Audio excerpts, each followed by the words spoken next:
Hoy vamos a viajar a Alemania y por supuesto Alemania se conoce como la cuna del luteranismo. Pero hay una provincia distinta de las otras provincias, es la provincia del Palatinado. Y el Palatinado fue la cuna de la reforma no luterana en Alemania y produjo una de las mejores expresiones de la fe reformada, que es el Catecismo de Heidelberg.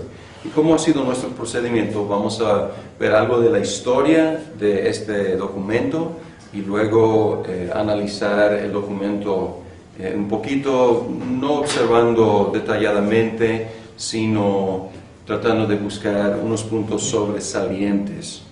En el Palatinado vivió uno de los electores del emperador, y el sistema era que en nombre del pueblo alemán los electores elegían al nuevo emperador. Entonces uno de los electores estaba viviendo ahí en el Palatinado, Federico II, y él introdujo ideas reformadoras allí en su provincia. Fue invitado Felipe Melanchthon,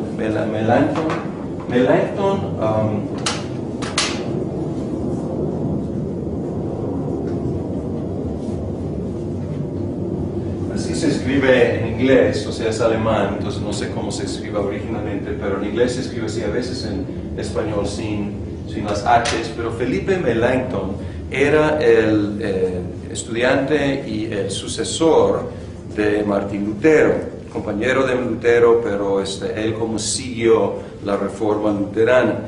Lo invitaron 2 veces a tomar cargo de la universidad en Heidelberg. Heidelberg está en el Palatinado. Y él rehusó 2 veces, sin embargo, él aceptó ir y reorganizar la universidad con bases protestantes. Y ellos adoptaron la Confesión de Augsburgo, como su base teológica. Él había escrito la Confesión de Augsburgo para presentar ese documento ante el emperador. Y la universidad atrajo estudiantes reformados de todos lados, pero se convirtió en un campo de batalla entre perspectivas luteranas, calvinistas y zwinglianas sobre la presencia de Cristo en la cena del Señor. Este punto teológico es muy importante y vamos a ver cómo afectó muchísimo la reforma en Alemania. Yo creo que hemos revisado las perspectivas, pero rápidamente la perspectiva zwingliana es que es una mera conmemoración de la muerte del Señor, no hay ninguna presencia especial ahí. Lutero, él tenazmente mantenía la perspectiva de que Jesucristo está presente corporalmente en la cena del Señor. Entonces él comparte esa idea con los católicos romanos. Aunque él no creía en la transustanciación, pero él decía que el cuerpo físico de Cristo está alrededor de los elementos que siguen siendo pan y vino. Ahora, Calvino tiene una posición en medio de esos extremos. Él dice que Cristo está presente, pero su cuerpo físico está a la diestra de Dios. Su cuerpo humano no es omnipresente, entonces Él está presente en una forma especial, pero espiritual, por medio de su Espíritu Santo. Entonces aquí, en Heidelberg, estas 3 perspectivas batallaban. En 1560, Federico III, entonces ya no estamos con Federico II, es Federico III, el nuevo elector, que subió a ser elector el año anterior, en 1559, él decidió a favor de la perspectiva de Calvino, y es algo nuevo. Esta perspectiva interesante, Melanchthon, el sucesor de Lutero, él llegó a una perspectiva calvinista. Entonces él dejó de ser luterano en ese sentido de la cena del Señor. Entonces ya el elector es calvinista en ese sentido sobre la cena del Señor. y él encargó a 2 personas que escribieran un catecismo para poder enseñar en las iglesias y en las escuelas de su provincia. Y tenemos Zacarías, Ursinas,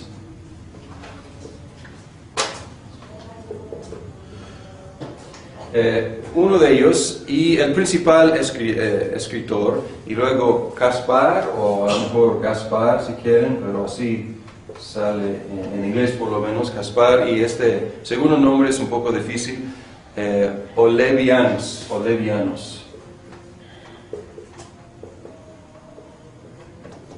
Aunque no trae la I, es Olevianos, sin la I. Olevianos, ok. Estos 2 jóvenes teólogos habían estudiado en diferentes partes de Europa, habían sufrido por su fe reformada, y él los invitó. Él depuso a 2 de los profesores anteriores que habían peleado entre sí, un luterano y un calvinista, los depuso, y él contrató con estos 2 jóvenes para preparar un catecismo. Ursinas, el principal escritor, fue el más erudito de los 2, y Olevianos el más elocuente. Entonces, ellos combinaron estos esfuerzos o estos dones que tenían para producir un documento que combinó lo mejor de los 2. Y cualquiera no podría, solo no podría haber escrito algo tan fino, algo tan preciso teológicamente y algo tan ameno en cuanto a su literatura. Fue aprobado en 1562 por un sínodo de ministros y publicado en 1563, un año después, para el uso de las iglesias y las escuelas en la educación cristiana. Entonces, desde el principio, pues el catecismo, de hecho, por naturaleza, es un formato didáctico, y fue el propósito. En 1563, Federico mandó que incluyeran la pregunta número 80, vamos a analizar 80 al rato, para contestar el Concilio de Trento, que había concluido ese mismo año, en diciembre. Fue traducido en todos los idiomas europeos y hasta en algunos asiáticos. Fue dividido en 52 semanas para facilitar su uso durante el año. Eso es como, unos no saben exactamente cuándo pasó eso, pero unos como 3 años después empezó a aparecer con divisiones entre semanas. Se convirtió en el catecismo oficial de la Iglesia Reformada Alemana, pero ha ganado más fama por su adopción por las iglesias reformadas en Holanda. Y aunque es un documento alemán, estos 2 jóvenes fueron alemanes, su fama y su uso más notorio es entre los reformados. La iglesia reformada hasta la fecha los ministros tienen que suscribir a 3 credos, el credo de los apóstoles, el niceno constantinopolitano, de Atanasio, y luego 3 documentos que son la confesión belga, el catecismo de Heidelberg y los cánones de Dort, los cuales vamos a considerar en 8 días. Entonces, hasta la fecha es el corazón de los documentos oficiales, constitucionales de las iglesias reformadas holandeses. Federico, vamos a regresar con Federico III, porque él tuvo problemas. Él fue el primer príncipe reformado. Ahora, tenemos que distinguir ahora entre luterano y reformado. Y si hablamos de la reforma protestante, abarca todos los movimientos, incluyendo el luteranismo y también calvinismo, zwinglianismo, etc. Cuando hablamos en distinción entre los luteranos y los reformados, estamos pues hablando de Lutero y sus seguidores, y luego estamos hablando de Zwinglio y Calvino y sus seguidores por el otro lado. Entonces, cuando hablamos del primer príncipe reformado, no fue el primer príncipe reformador, porque hubo otros príncipes luteranos, pero él fue el primer príncipe con ideas como más zwinglianas, más calvinistas.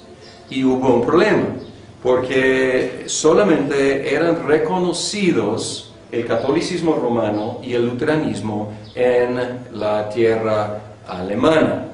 Entonces él era ilegal, su fe era ilegal y él recibió amenazas, no tanto de muerte, pero amenazas de ya no ser tomado en cuenta como elector, o sea, su carrera política estaba en juego.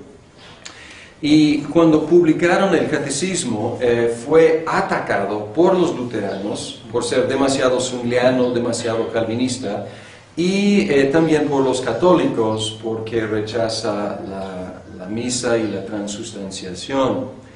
En 1566, Federico defendió su fe en la Dieta. La Dieta es como el Congreso del Imperio, la Dieta de Augsburgo, delante del emperador y delante de sus compañeros, sus colegas y los funcionarios. Y lo hizo tan efectivamente que hasta sus oponentes quedaron impresionados por su fe y su valentía. Y concluyeron algunos de los luteranos diciendo, pues este señor tiene más piedad y más fe que todos nosotros, ¿por qué estamos molestándolo? Y salió libre y lo dejaron en paz. Y dejaron en paz el catecismo de Heidelberg. Sin embargo, no era legal todavía, pero disfrutaba un estatus como cuasi legal, semi-legal, o sea, tolerado en el Palatinado, pero todavía no reconocido como una fe legal.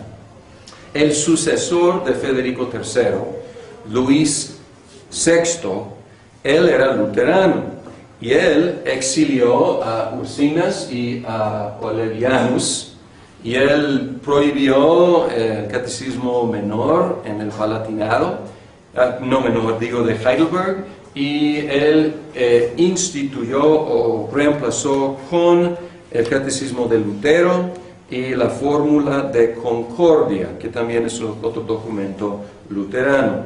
Luego, otro príncipe, estos fueron dos hijos de Federico III, el Luis VI y luego el príncipe Juan Casimir.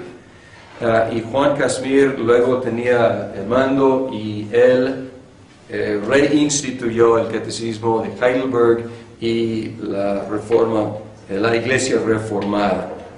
Bien. Luego hubo una guerra después, en 1618 a 1648. Duró 30 años. Y esa guerra se llama la Guerra de los 30 años. Muy bien. Y durante ese tiempo, el Palatinado fue devastado varias veces por diferentes tropas de diferentes partidos. Y en una época, pues los católicos romanos tomaron el Palatinado y muchos de los reformados huyeron a una colonia llamada Pensilvania en América y ellos llevaron consigo su amado catecismo. Entonces empezó el catecismo de Heidelberg a echar raíces en Pensilvania. Y pues también los holandeses lo llevaban consigo a lugares como Nueva York y a donde ellos también colonizaban. Después de la Guerra de los 30 años, la Iglesia reformada por fin fue reconocida oficialmente en Alemania, además de la Iglesia luterana y la Iglesia católica romana. Bien, esta es algo de la historia del catecismo de Heidelberg. Ahora, vamos a hablar un poco de su contenido. Su tono, y hablando antes de empezar la conferencia, alguien inmediatamente observó que es refrescante.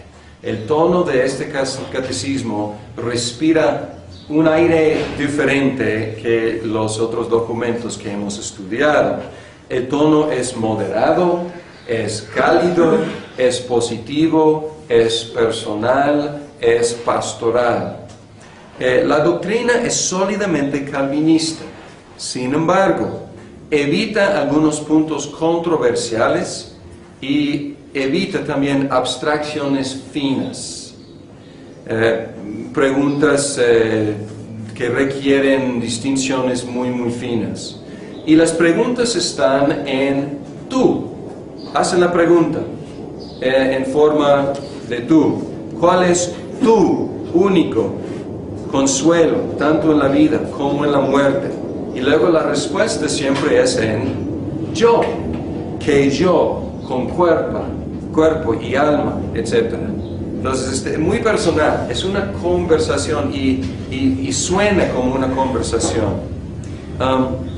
Es apto para educar a los jóvenes porque no tiene palabras metafísicas o de la filosofía, es un lenguaje muy digerible. Un problema es que las respuestas son demasiado largas para fácil memorización. Eso sí, o sea, es muy apto para enseñar, sin embargo, para memorizar las preguntas son largas. Introduce la idea cristiana, o más bien la fe cristiana, con la idea de consuelo personal. Y es el tono de todo el catecismo. Vamos a leer la primera pregunta. ¿Cuál es tu único consuelo, tanto en la vida como en la muerte? En este libro que hemos impreso es página 44. Dice, respuesta, que yo, con cuerpo y alma, tanto en la vida como en la muerte, no me pertenezco a mí mismo, sino a mi fiel Salvador Jesucristo, que me libró del poder del diablo, satisfaciendo enteramente con preciosa sangre por todos mis pecados, y me guarda de tal manera que sin la voluntad de mi Padre Celestial, ni un solo cabello de mi cabeza puede caer. Antes es necesario que todas las cosas sirvan para mi salvación. Por eso también me asegura por su Espíritu Santo la vida eterna y me hace pronto y aparejado para vivir en adelante según su santa voluntad. Ahora, para memorizar está muy larga la respuesta. Sin embargo, pues es de consuelo. Es mi consuelo en esta vida, mi consuelo en la muerte. Y así es el tono de todo el catecismo. El bosquejo del catecismo se encuentra en la segunda pregunta. La pregunta, ¿cuántas cosas debes saber para que, gozando de esta consolación, puedas vivir y morir dichosamente? Respuesta, 3. La primera, ¿cuán grandes son mis pecados y miserias? Esta es la primera sección del catecismo. Son las preguntas 3 al 11. Luego dice, la segunda, ¿de qué manera puedo ser librado de ellos? Esta es la segunda sección, las preguntas 12 a 18. 85, 12 a 85. Luego, la tercera, la gratitud que debo a Dios por su redención. Estas son las preguntas 86 a 129. Pues ahí está, es el bosquejo del catecismo y es el bosquejo de la carta de Pablo a los romanos. Piensen en Romanos, empieza con el pecado y la miseria, luego la redención por Cristo y luego la vida cristiana. Entonces el bosquejo es muy bíblico, sigue la exposición de Pablo en Romanos. Algunos puntos que observar, y vamos a, esto no es exhaustivo, podríamos mencionar todos los elementos que este catecismo tiene en común con los otros documentos que hemos estudiado. Hay elementos aquí muy católicos en sentido de universales. Refleja el concilio de Calcedonia en sus fórmulas sobre la eternidad, sobre las dos naturalezas de Cristo. Entonces todas estas cosas ya son parte de la fe reformada, o sea, no desecharon todas estas cosas católicas, históricas, universales. No vamos a mencionar esto, pero quiero que ustedes se fijen en sus lecturas cuando escuchen de sustancia, de persona, y pueden escuchar los ecos de los documentos que estudiamos en las primeras semanas. Lo que voy a hacer es tratar de mencionar los puntos que son peculiares, o sea, son especiales para este documento que lo distingue. Bien, una cosa es Agustino. Esto no es ninguna novedad. Decir que es calvinista es decir que es agustino. Decir que es zwingliano es decir que es agustino. Decir que es luterano es decir que es agustino. Entonces, esto no es novedad. Sin embargo, pueden ver muy patentemente en la pregunta número 10, página 45, aquí habla del pecado original y luego habla de aquellos que cometemos ahora. Entonces, esta es una distinción pues muy agustina entre pecado original y pecado actual. Una cosa que hace en la pregunta 21, y vamos a ver que no todos los reformadores tomaban esa postura, y hasta la fecha hay preguntas sobre este asunto. La verdadera fe, la pregunta 21 dice, ¿qué es la verdadera fe? Y en su respuesta dice que, pues voy a leer, dice, no es solo un seguro conocimiento por el cual considero cierto todo lo que el Señor nos ha revelado en su palabra, sino también una verdadera confianza. Ahora, esto es algo muy reformado. Hay tres aspectos de la fe. Hay conocimiento, hay asentimiento y hay confianza. Y estos tres se encuentran aquí. No solo un conocimiento, sino también considero cierto, o sea, asentimiento de mi parte. Y el tercer aspecto es la confianza, una verdadera confianza. Entonces, confianza, fiducia en latín, y esto es como, a lo mejor no suena como nada polémico, pero era polémico en su tiempo, porque en la Iglesia Católica Romana existía una idea de fe implícita. Fe implícita. Fe implícita significa que yo estoy de acuerdo con lo que la Iglesia enseña, aunque yo no sé o yo no sepa qué enseña la Iglesia, estoy de acuerdo. Entonces la fe en este tipo de fe implícita es simplemente asentimiento. No es necesario conocimiento, porque ni tienes que saber qué enseña la Iglesia, simplemente tienes que decir que estoy de acuerdo. Es asentimiento, pero sin conocimiento, y nada de fiducia, nada de confianza. Es simplemente yo estoy de acuerdo con lo que enseñe. En la fe reformada, la fe contiene estos tres elementos. Sin embargo, lo que quiero destacar aquí es, luego dice, dándome la seguridad de que no solo a otros, sino también a mí mismo, Dios otorga la remisión de pecados, la justicia y la vida eterna. Y eso es de pura gracia y solamente por los méritos de Jesucristo.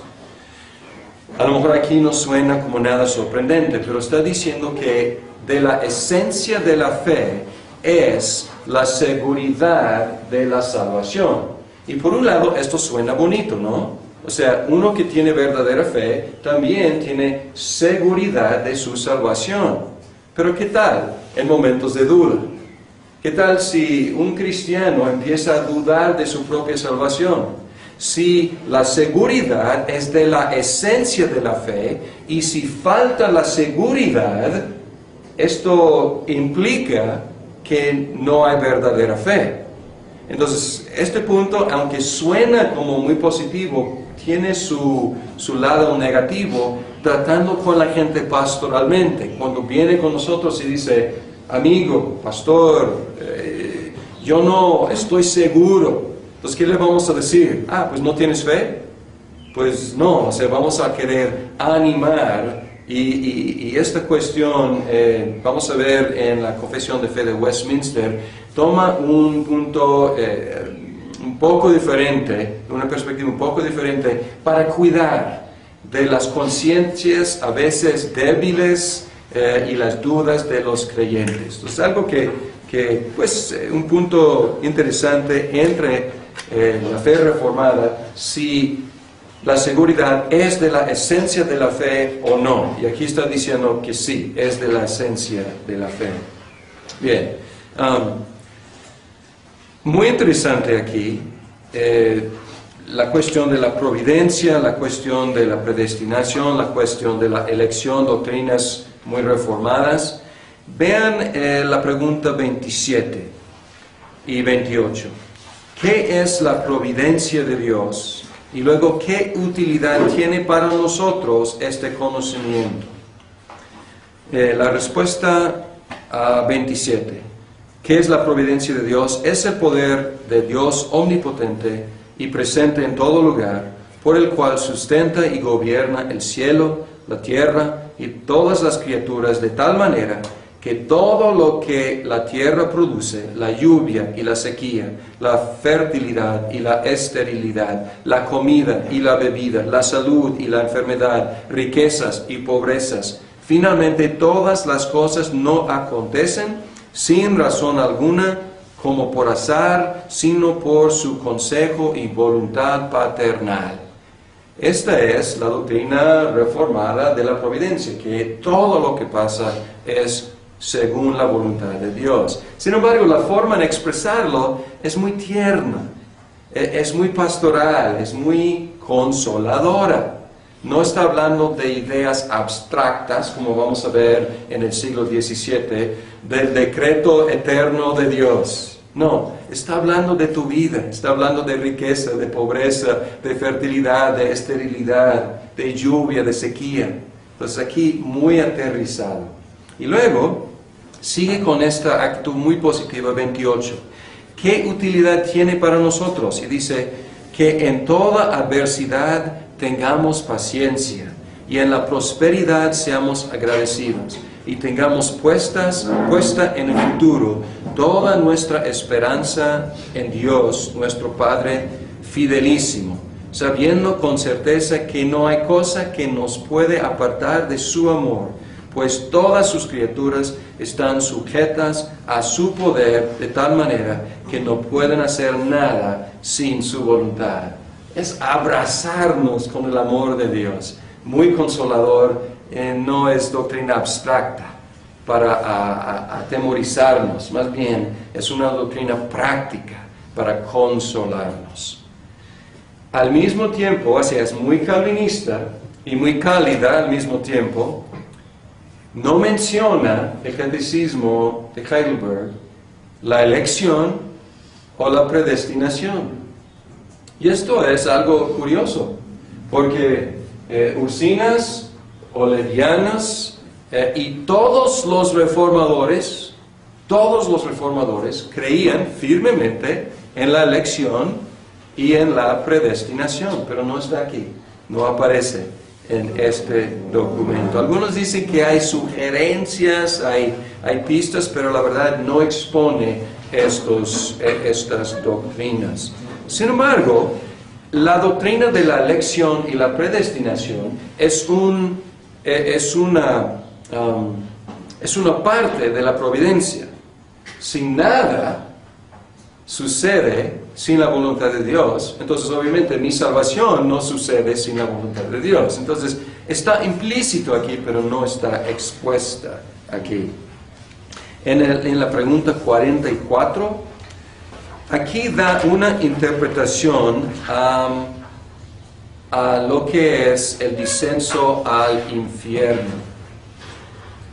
Pregunta, y aquí está analizando renglón por renglón el credo de los apóstoles, y pregunta 44, ¿por qué se añade descendió a los infiernos? Y la respuesta, para que en mis extremados dolores y grandísimas tentaciones me asegure y me se sostenga con este consuelo, otra vez, consuelo, de que mi Señor Jesucristo, por medio de las inexplicables angustias, tormentos, espantos y turbaciones infernales de su alma, en los cuales fue sumido en toda su pasión, pero especialmente clavado en la cruz, me ha librado de las ansias y tormentos del infierno.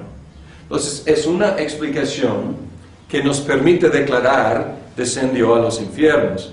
Ya hemos cuestionado si es una interpretación posible en el contexto original del credo de los apóstoles. Sin embargo, es la interpretación que este catecismo está dándole. Y es una interpretación muy común entre los reformados. Pregunta 61. Expone la doctrina de la justificación y en la fórmula presbiteriana de Westminster se enfatiza que hay dos beneficios de la justificación. Por un lado, lo negativo, lo que nos quita nuestros pecados, imputando nuestros pecados a Cristo, y luego nos regala la justicia de Cristo. Es el lado positivo, nos imputa, nos acredita la justicia de Cristo. En esta fórmula no menciona, menciona el perdón a través del catecismo, pero en la exposición de justificación enfatiza mucho más el lado positivo de la imputación de la justicia de Cristo. Vamos a ver, 60. ¿Cómo eres justo ante Dios? Y luego dice, por la sola verdadera fe en Jesucristo, de tal suerte que, aunque mi conciencia me acuse de haber pecado gravemente contra todos los mandamientos de Dios, no habiendo guardado jamás ninguno de ellos, y estando siempre inclinado a todo mal, sin merecimiento alguno mío, solo por su gracia Dios me imputa y da la perfecta satisfacción, justicia y santidad de Cristo. Como si no hubiera yo tenido y cometido algún pecado, antes bien como si yo mismo hubiera cumplido aquella obediencia que Cristo cumplió por mí, con tal que yo abrace estas gracias y beneficios con verdadera fe.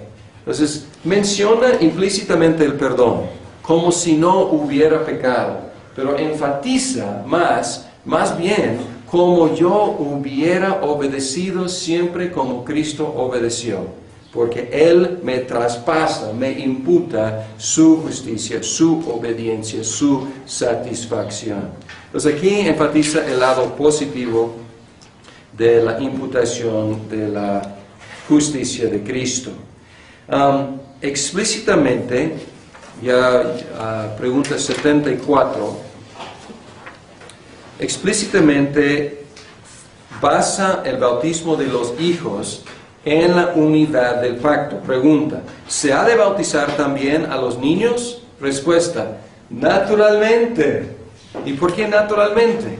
Y es natural porque así ha sido siempre en la cuestión del pacto. La unidad del pacto que incluye a los creyentes y sus hijos. Entonces aquí explícitamente hace esa conexión, como si fuera cosa obvia. Para muchos cristianos no es cosa obvia, pero aquí lo trata como muy obvio, ¿no? Naturalmente. Si entendemos cómo es el pacto, es una conclusión natural. La explicación de la cena del Señor, pregunta 75, y esto es probablemente algo que espantó a los luteranos, porque la perspectiva aquí es calvinista, no es zwingliana, no es luterana, es calvinista. Pregunta 75. Dice, ¿cómo te asegura y confirma la Santa Cena que eres hecho partícipe de aquel único sacrificio de Cristo? ofrecido en la cruz y de todos sus bienes. Y hay una primera parte, dice, porque Cristo me ha mandado y también a todos los fieles comer de este pan partido y beber de esta copa en memoria suya, añadiendo esta promesa.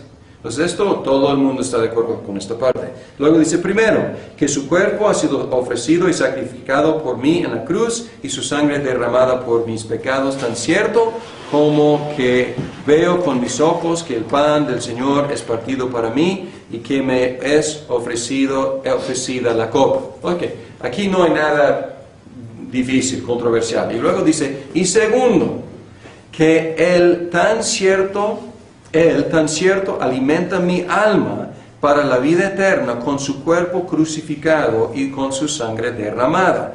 Como yo recibo con la boca corporal de la mano del ministro el pan y el vino, símbolos del cuerpo y la sangre del Señor. Los luteranos y los católicos romanos comen corporalmente el cuerpo y la sangre del Señor con la boca. Y aquí está diciendo, con la boca comemos pan y bebemos vino. Sin embargo, tan ciertamente como comemos pan y bebemos vino, con igual certeza estamos recibiendo el cuerpo y la sangre del Señor, que está exaltado en el cielo, pero estamos recibiendo por fe, en una forma espiritual, recibiendo los beneficios de su cuerpo roto y su sangre partida, o sangre derramada. Pregunta 79, la misma idea. Dice, la idea de alimento espiritual para nuestras almas. Dice, ¿por qué llama Cristo al pan su cuerpo y la copa su sangre? ¿O el Nuevo Testamento en su sangre? Y Pablo al pan y al vino la comunión del cuerpo y sangre de Cristo. Entonces aquí los luteranos y los católicos romanos dicen, esto es mi cuerpo. Entonces, ¿qué hacen con eso? Y la respuesta, Cristo no habla así sin alguna razón poderosa. Y no solamente para enseñarnos que, así como el pan y el vino sustentan la vida corporal, su cuerpo crucificado y sangre derramada son la verdadera comida y bebida que alimentan nuestras almas para la vida eterna. Más aún, para asegurarnos por estas señales y sellos visibles que por obra del Espíritu Santo somos partícipes de su cuerpo y sangre, tan cierto como tomamos estos sagrados símbolos en su memoria y por la boca del cuerpo. Y también que su pasión y obediencia son tan ciertamente nuestras como si nosotros mismos en nuestras personas hubiéramos sufrido la pena y satisfecho a Dios por nuestros pecados. Entonces esto es lenguaje calvinista, es decir, pues ¿por qué hay una liga tan estrecha entre el elemento y la realidad significada? Porque al recibir el elemento por fe, estamos disfrutando el beneficio de la realidad significada. Entonces las dos cosas son igualmente ciertas. Ahora llegamos a la famosa pregunta 80, que fue añadida después. Y esta pregunta rompe el tono del catecismo. Fue por orden de Federico III que incluyeran esta pregunta y respuesta en respuesta, contestación al Concilio de Trento con su solidificación y codificación de la transustanciación y el sacrificio de la misa en pro de los congregantes, como en propiciación por sus pecados. Y aquí, ¿qué diferencia hay entre la cena del Señor y la misa papal? Y aquí pueden ver que la pregunta ya no está en tú, no está hablando de tu consuelo, ya es una pregunta teológica injertada aquí. La respuesta, la cena del Señor nos testifica que tenemos remisión perfecta de todos nuestros pecados por el único sacrificio de Cristo, y Él mismo cumplió en la cruz una sola vez. Y también que por el Espíritu Santo estamos incorporados en Cristo, el cual no está ahora en la tierra según su naturaleza humana. ¿Escucharon eso? No está en la tierra según su naturaleza humana, que eso es contra el luteranismo, contra el catolicismo romano, sino en los cielos a la diestra de Dios su Padre, donde quiere ser adorado por nosotros. La misa enseña que los vivos y los muertos no tienen la remisión de los pecados por la sola pasión de Cristo, a no ser que cada día Cristo sea ofrecido por ellos por mano de los sacerdotes. Enseña también que Cristo está corporalmente en las especies de pan y de vino, y por tanto ha de ser adorado en ellas. Por tanto, el fundamento propio de la misa no es otra cosa que una negación del único sacrificio y pasión de Jesucristo y una idolatría maldita. Ahora, este tipo de lenguaje hemos encontrado, ¿no es cierto? Y vamos a encontrar en otros documentos, pero como no queda aquí en este documento, hemos encontrado este tipo de lenguaje, digamos, en la belga o escocesa, vamos a ver en la helvética o en Westminster, pero aquí como no queda, y ve que es un parche del príncipe, del elector que él quería contestar a los luteranos y pues más aún a los católicos romanos. Lástima, como rompió con el tono. 83. No habla, hemos visto que muchos de los documentos hablan de las marcas de la iglesia, las 3 marcas, la predicación, los sacramentos y la disciplina. No habla de marcas, pero hace la pregunta, ¿qué son las llaves del reino de los cielos? Y en lugar de hablar de las marcas de la verdadera iglesia, habla del uso de las llaves del reino. Y dice la predicación del Santo Evangelio y la disciplina eclesiástica, con los cuales se abre el cielo a los fieles y se cierra a los infieles. Entonces, las marcas no aparecen aquí, los elementos sí, pero descritos bajo otros rubros. Llegamos a la pregunta 86 y estamos entrando en la tercera parte, la gratitud, la vida cristiana. Entonces, primera parte, nuestros pecados. Segunda parte, la redención. Tercera parte, la vida cristiana, la gratitud. Y aquí quiero que vean la liga, la conexión, el puente que hace entre la sección segunda y la tercera. Dice, pregunta, si somos liberados por Cristo de todos nuestros pecados y miserias, sin merecimiento alguno de nuestra parte, sino solo por la misericordia de Dios, ¿por qué hemos de hacer buenas obras? Y la respuesta, porque después de que Cristo nos ha redimido con su sangre, nos renueva también con su Espíritu Santo a su imagen, a fin de que en toda nuestra vida nos mostremos agradecidos a Dios por tantos beneficios y que Él sea glorificado por nosotros. Además de esto, para que cada uno de nosotros sea asegurado de su fe por los frutos, y finalmente, para que también por la piedad e integridad de nuestra vida ganemos a nuestro prójimo para Cristo. Entonces, muy completa la respuesta. Más bien, hemos sido cambiados, por supuesto vamos a hacer buenas obras, estamos agradecidos, vamos a hacer buenas obras, queremos glorificar a Dios por medio de las buenas obras. Además, queremos estar asegurados de nuestra propia fe y la única forma es ver buenas obras en nosotros como fruto de fe y por fin para ganar a Cristo a los demás. Quiero que observen aquí una cosa que incluye la gratitud y la gloria de Dios como motivaciones gemelas. Recientemente, un autor que respeto mucho, John Piper, él ha tratado de descartar la cuestión de la gratitud, y él dice que si lo haces por gratitud, estás haciéndolo como deudor, y esto no glorifica a Dios. Debes hacerlo por gozo. Y tiene un punto muy importante, la cuestión de gozo, que vamos a encontrar en la Confesión de Westminster. Sin embargo, yo no estoy de acuerdo con contraponer gratitud y la gloria de Dios. Y ha tenido un impacto muy importante y es uno de mis favoritos escritos modernos. Sin embargo, creo que ha fallado en quitar esta cuestión de la gratitud como parte de la motivación para la vida cristiana. Bien, unos cuantos puntos más. Vamos a ver pregunta número 96. 96. Hay una exposición de los 10 mandamientos, lo mismo que hace el catecismo de Westminster, los catecismos de Westminster. En 96 vemos otra vez el principio regulativo y está exponiendo el segundo mandamiento.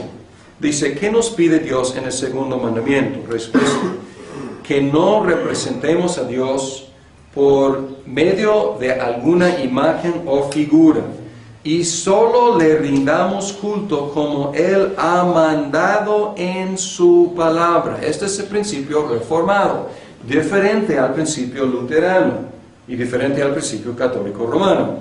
Luterano es, si Dios no ha prohibido, podemos seguir haciéndolo. Y el Lutero, y si vas hasta la fecha a un servicio luterano, retiene muchas cosas que son de la Iglesia Católica Romana. ¿Por qué? La Biblia explícitamente nunca prohíbe esas cosas.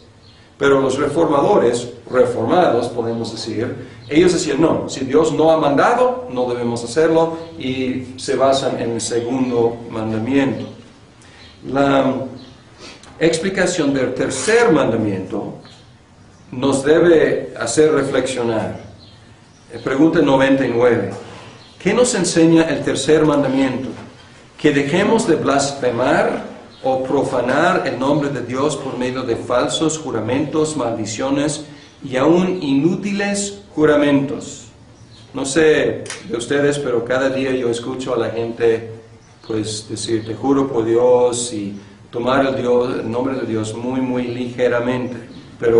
Y a lo mejor vamos a decir, yo no hago eso, pero qué bueno. Pero luego dice, y que no nos hagamos partícipes de tan horrendos pecados al callar cuando los oigamos. Pues esto dice, toda esta blasfemia que escuchamos alrededor, ¿y qué hacemos nosotros?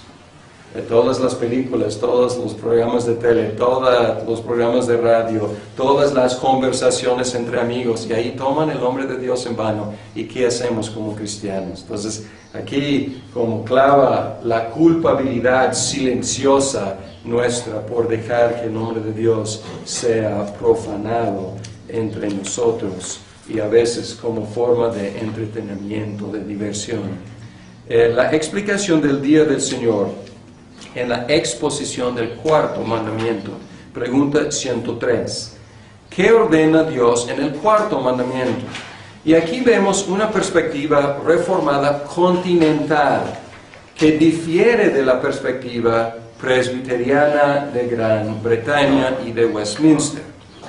Respuesta. Primero, que el ministro de la palabra y la enseñanza sean mantenidos, y que yo frecuente asiduamente la iglesia, la congregación de Dios, sobre todo el día de reposo, para oír la palabra de Dios y participar de los santos sacramentos, para invocar públicamente al Señor y para contribuir cristianamente a ayudar a los necesitados. Además, que todos los días de mi vida cese de mal obrar, para que sea Dios mismo quien obre en mi corazón por su Espíritu, y de este modo pueda empezar en esta vida el sábado eterno. Entonces, lo que no encontramos aquí es la teología de la transferencia del día sabático. Encontramos como algo nuevo, y en la tradición presbiteriana encontramos que la expresión es, el día ha cambiado, pero el sábado se ha conservado. Todo lo del sábado del Antiguo Testamento se ha transferido al día del Señor. Pero aquí está diciendo no negando esa idea, pero suavizando muchísimo, diciendo que es algo nuevo, básicamente. Se basa en el cuarto mandamiento, sí, cierto. Hay una relación entre sábado y Día del Señor, pero no son iguales. No es un simple cambio de calendario. Más bien hay un cambio de significado porque estamos en una nueva era con la resurrección de Cristo y ya tiene un significado más amplio. Bien, la última observación de algunas cosas aquí es pregunta 109 y el séptimo mandamiento. Y aquí se me hace que es algo que nosotros los modernos debemos reflexionar. Dice, en este mandamiento, ¿prohíbe solo Dios el adulterio y pecados semejantes? Respuesta, como nuestro cuerpo y alma son templos del Espíritu Santo, Dios quiere que conservemos ambos puros y santos. Para ello prohíbe toda impureza en nuestras acciones, nuestros gestos, nuestras palabras, nuestros pensamientos y deseos, y todo lo que incita al hombre a ello. Y pues hoy en día estamos viviendo, nuestra época no es la única que ha sido así, pero una cultura casi pornográfica. Y pues en la iglesia se me hace que hemos aceptado muchas cosas que pueden incitar a impureza en pensamiento, pues por medio de formas de vestir, formas de hablar, formas de diversión, la diversión que aceptamos. Pero esto nos debe hacer reflexionar en qué estamos aceptando que incita hacia la impureza. La próxima semana vamos a empezar a analizar algunos documentos del siglo XVII, los cuales rebasan por mucho los documentos del siglo XVI, como este, en cuestión de precisión, en cuestión de exactitud, en cuestión de lógica. Sin embargo, ninguna confesión o catecismo ha superado el catecismo de Heidelberg en cuestión de calidez y sensibilidad pastoral.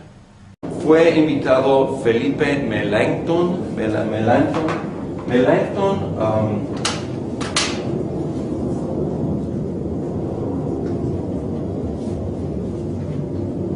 así se escribe en inglés, o sea es alemán, entonces no sé cómo se escribe originalmente, pero en inglés se escribe así, a veces en español sin las H's, pero Felipe Melanchthon era el estudiante y el sucesor de Martín Lutero, compañero de Lutero, pero él como siguió la reforma luterana. Lo invitaron 2 veces a tomar cargo de la universidad en Heidelberg. Heidelberg está en el Palatinado. Y él rehusó 2 veces, sin embargo, él aceptó ir y reorganizar la universidad con bases protestantes. Y ellos adoptaron la confesión de Augsburgo, como su base teológica. Él había escrito la confesión de Augsburgo para presentar ese documento ante el emperador. Y la universidad atrajo estudiantes reformados de todos lados, pero se convirtió en un campo de batalla entre perspectivas luteranas, calvinistas y zwinglianas sobre la presencia de Cristo en la cena del Señor. Este punto teológico es muy importante y vamos a ver cómo afectó muchísimo la reforma en Alemania.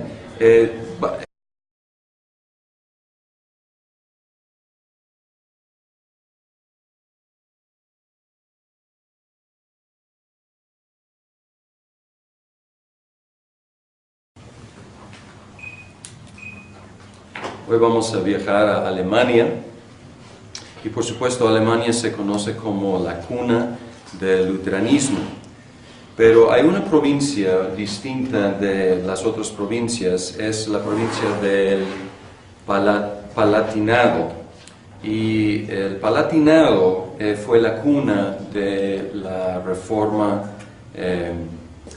no luterana en Alemania.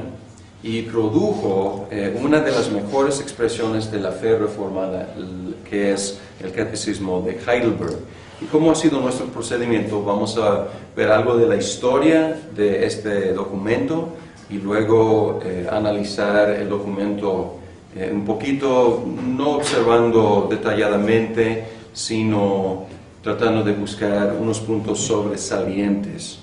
En el Palatinado vivió uno de los electores del emperador, y el sistema era que en nombre del pueblo alemán los electores elegían al nuevo emperador. Entonces uno de los electores estaba viviendo ahí en el Palatinado, Federico II, y él introdujo ideas reformadoras ahí en su provincia para preparar un catecismo.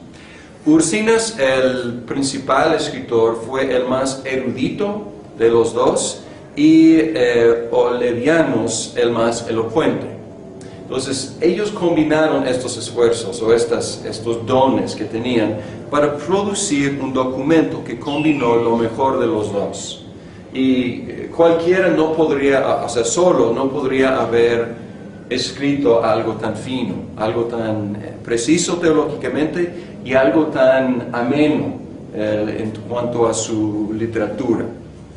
Fue aprobado en 1562 por un sínodo de ministros y publicado en 1563, un año después, para el uso de las iglesias y las escuelas en la educación cristiana. Entonces, desde el principio, pues el catecismo, de hecho, por naturaleza, es un formato didáctico, y fue el propósito. En 1563, Federico mandó que incluyeran la pregunta número 80, vamos a analizar 80 al rato, para contestar el Concilio de Trento, que había concluido ese mismo año, en diciembre. Fue traducido en todos los idiomas europeos y hasta en algunos asiáticos. Fue dividido en 52 semanas para facilitar su uso durante el año. Eso es como unos, no saben exactamente cuándo pasó eso, pero unos como 3 años. Y yo creo que hemos revisado las perspectivas, pero rápidamente la perspectiva zwingliana es que es una mera conmemoración de la muerte del Señor. No hay ninguna presencia especial ahí.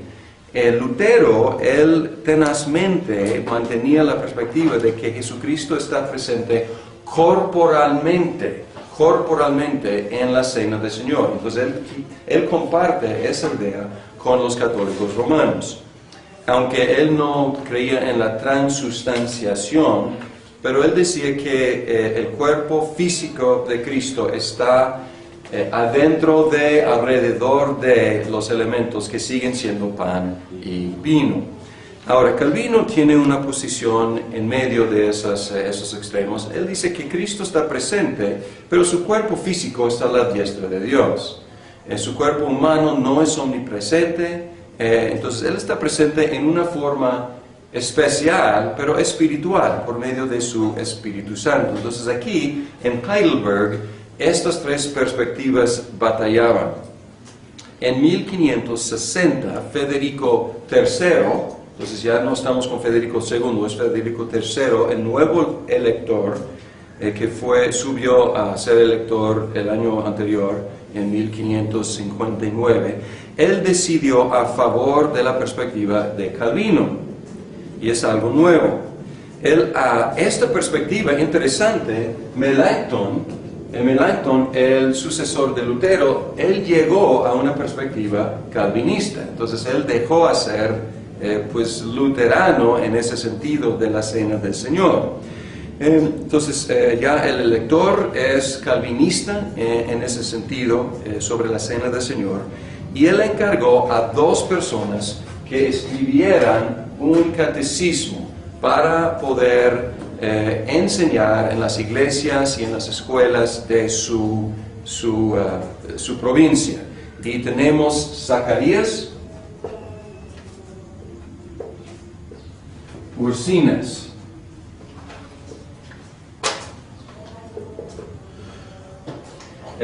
uno de ellos y el principal escritor, y luego Caspar, o a lo mejor Gaspar si quieren, pero así sale en inglés por lo menos, Caspar, y este segundo nombre es un poco difícil, Olevianus.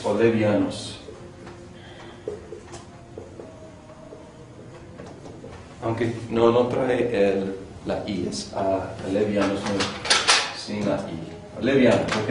Estos dos jóvenes teólogos habían estudiado en diferentes partes de Europa, habían sufrido por su fe reformada, y él los invitó. Él depuso a dos de los profesores anteriores que habían peleado entre sí, un luterano y un calvinista, los depuso, y él contrató con estos dos jóvenes